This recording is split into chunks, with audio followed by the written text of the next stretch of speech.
여러분 안녕하세요, 노창입니다. 이제 한 15분만 있으면 6월 15일 일요일이 되거든요. 이제 D-Day 6월 25일 이 공간에서 한 곳만 파는 심야서점 오픈할 날이 이제 다가오고 있습니다. 대부분 이제 제가 뭐 청소를 더 해야 되겠지만 정리할 것들을 이제 대부분 다 정리를 했고, 저번에도 한번 계획을 말씀드렸는데 6월 25일부터 수요일, 목요일마다 이제 심야서점을 운영하기 때문에 수요일, 목요일을 9월 11일 종료하는 날까지 계산해 보면 24번입니다. 그래서 지금 한 8분에서 9분 정도가 예약을 마쳤기 때문에 지금 제가 다음 주 일주일 정도 9월 11일까지 24명의 예약자를 완전히 다 확정 지으려고 합니다. 그래서 지금 밤에 지금 잠도 별로 안 오고 해가지고 일도 지금 좀 하던 거를 정리하고 있고, 지금 동시에 지금 막 벌려오는 게 엄청 많아요. 그래서 한번 보여드릴까요? 이 보시면 오전부터 정리하던 명함, 저 스피커는 제가 좋아하는 스피커인데 대학 동창이 선물해 준 거거든요. 소리가 엄청 좋아요.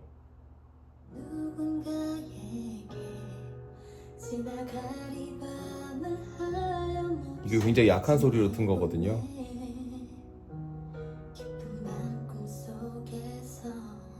요즘 자주 듣고 있는 혜윤이란 가수의 보고 싶어 지금, 차에서 들으면은 엄청 퇴근할 때 기분 좋게 들리는 소리고, 이 보여드릴까요? 잠깐. 이 보시면 이쪽 부분에는 제가 데생하려고 사다 놓은 비너스 상이랑 성자 누님 마스터 세이코의 포스터가 붙어 있고요. 지금 이 공간이 이렇습니다. 여기 판촉물로 드리려고 하는 저도 지금 입고 있는 심야서점의 티셔츠, 그리고 제가 낸 책들의 표지를 이렇게 출력해서 액자에다 담아놓은 모습들이고요.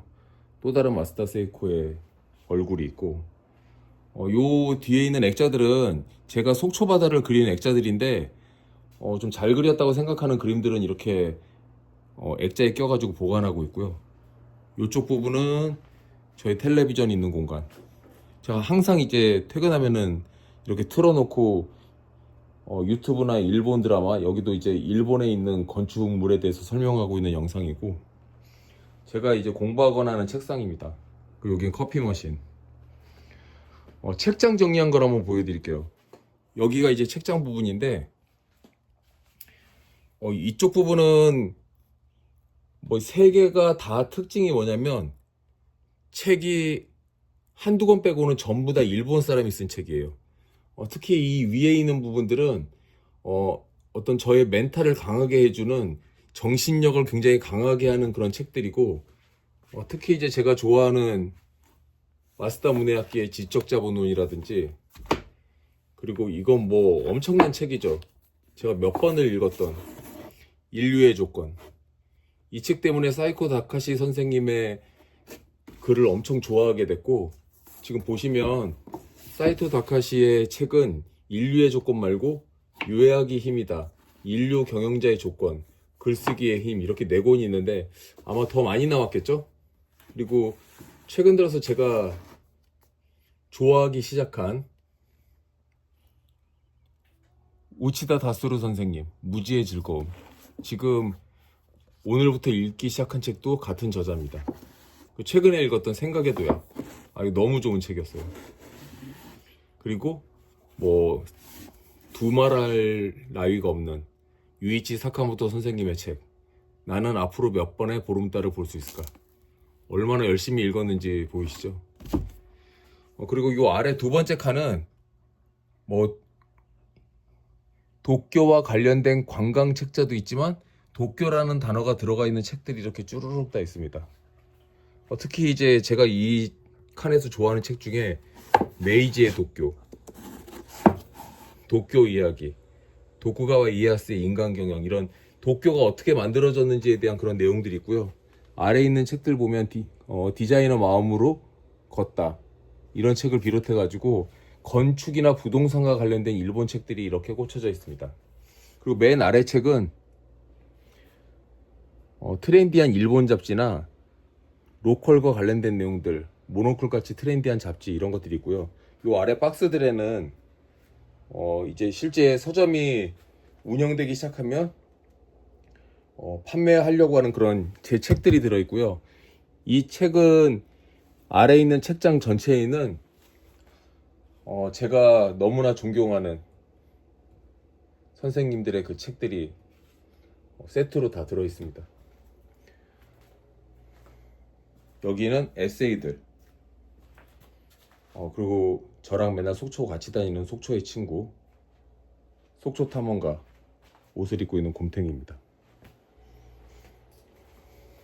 피카츄도 있고요.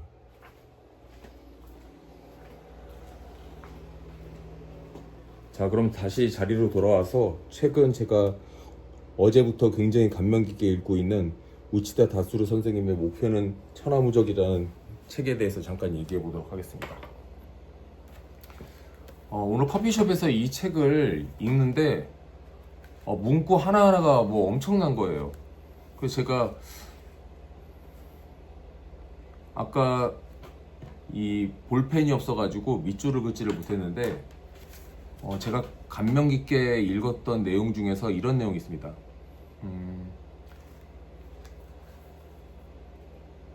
이 교육과 뭐 심리 뭐 이런 부분들을 연구하시는 우치다 다수루 선생님은 보시면 합기도를 또 수련하시는 그 운동과 관련돼 가지고 단련을 하고 계셔서 이 책 표지에 보면 심신 단련으로 깨우친 인생의 기본기 수업이라고 이렇게 써 있거든요.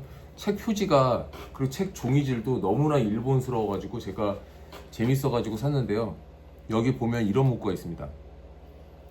다다 선생님은 도장은 대기실이고 도장 받기 무대야라는 말씀을 자주 하신다.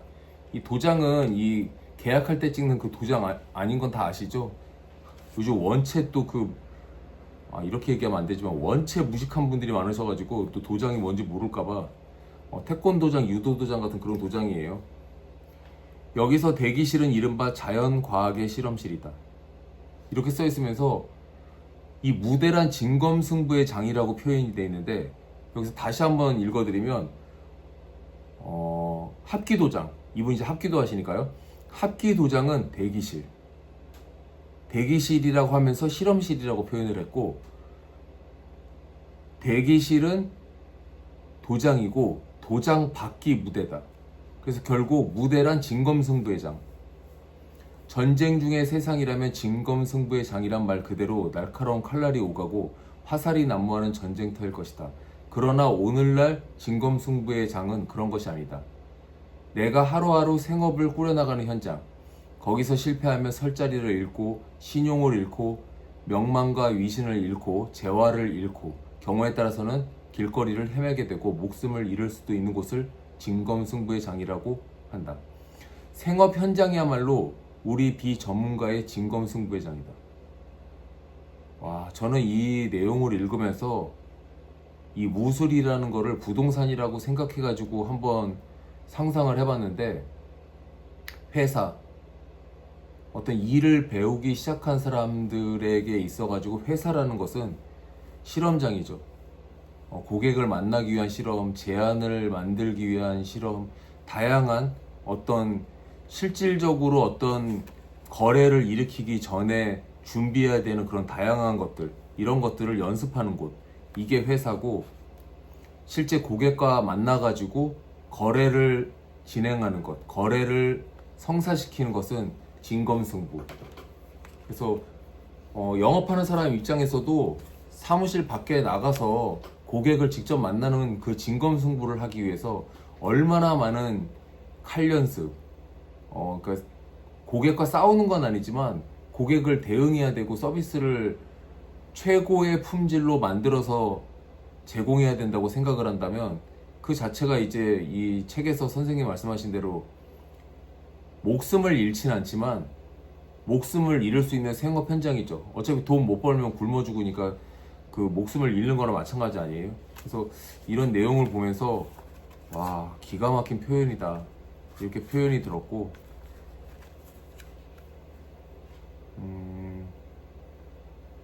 요 앞에 보니까 이런 표현도 있네요. 셜록 홈즈는 런던 경찰국이 아무런 단서도 없다면서 떠난 살인 현장을 확대경으로 면밀히 관찰하고는 곳곳에 단서가 남아있다면서 흡족한 미소를 지었다. 셜록 홈즈의 세계는 경관들의 세계보다 친근하고 의미가 넘친다. 그 때문에 홈즈의 추리가 우위를 차지하는 것이다. 남의 눈에는 무의미해 보이는 것이 그의 눈에는 의미 있게 다가온다. 프로페셔널, 프로란 그런 거다. 다른 사람에게는 보이지 않는 것이 보이는 것. 똑같은 고객 상담을 해도 누구는 계약을 하고 누구는 계약을 못 합니다. 바라보는 관점이 얼마나 집요하고 얼마나 많은 것을 알고 있는 상태에서 대응하느냐. 이거는 영업하는 사람 입장에서도 똑같은 사람을 만났는데 누구는 계약 못하고 누구는 계약하잖아요. 이게 저 어렸을 때 경험상 보면 제가 상담해가지고 저는 저 사람이 크게 고객으로서 뭔가 계약할 만한 사람 아니다라고 생각을 하고 그냥 남겨두고 뭐 C급이나 D급 고객이라고 분류를 해놨는데 나중에 뭐 한두 달 지나가지고 들리는 풍문, 또 제가 확인했을 경우에 저도 뻔히 알고 있는 그 부동산을 다른 사람 통해 가지고 거래했을 때, 그럴 때 이제 엄청나게 자책하게 되는데, 뭐 셜록 홈즈의 이 얘기랑 똑같죠. 똑같이 사건 현장을 봤는데 경찰은 발견 못했는데 셜록 홈즈는 발견해냈다. 뭐 이런 부분들도 바라보는 관점이 얼마나 예리해야 되는지 뭐 이런 부분들을 보여주는 건데, 제가 지금 한 60페이지까지 읽었거든요. 이 책 전체가 340페이지 정도 되는데 내일 읽는 데까지 최대한 읽어볼 건데 술술 읽힐 것 같아요. 왜냐면 제가 이 책을 읽으면서 뭔가 이 책에서 뽑아내야 되겠다고 생각하는 의지가 강하다 보니까 굉장히 몰입해서 읽어지지 않을까 싶습니다. 그럼 읽다가 피곤하면 잠들도록 하겠습니다.